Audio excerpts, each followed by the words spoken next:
एक छोटे से गांव में शिवम नाम का एक भोला भाला दूध वाला रहता था, जो हर सुबह अपनी कमाई का पहला भाग शिवलिंग पर अर्पित करने का नियम निभाता था।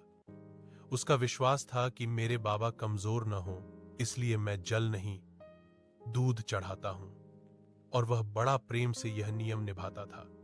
एक दिन गांव में भयंकर वर्षा हुई, रास्ते बंद, खेत डूबे और दूध बांटना असंभव।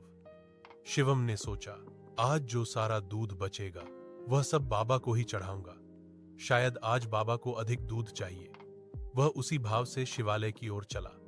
मंदिर के पास उसे एक रोती हुई बच्ची और चिंतित पिता मिले। बच्ची बीमार थी और उसे तुरंत दूध की जरूरत थी। मन में दुविधा जागी, अगर आज दूध दे दिया तो नियम टूट जाएगा, और अगर नहीं दिया तो किसी के प्राण संकट में पड़ जाएंगे।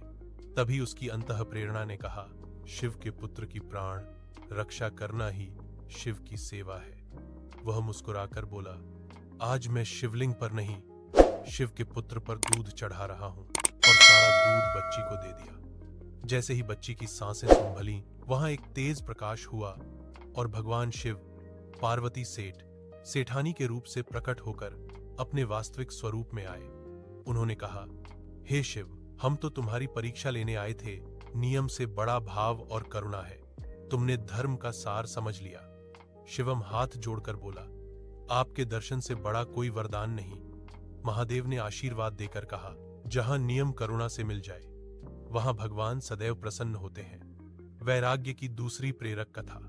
कणप्पा नैनार दक्षिण भारत की एक प्राचीन कथा में कणप्पा नामक शिकारी भक्त का वर्णन आता है, जो पूजा विधि नहीं जानता था, पर प्रेम से शिवलिंग पर नदी का पानी और अपने भोजन का अंश चढ़ाता था।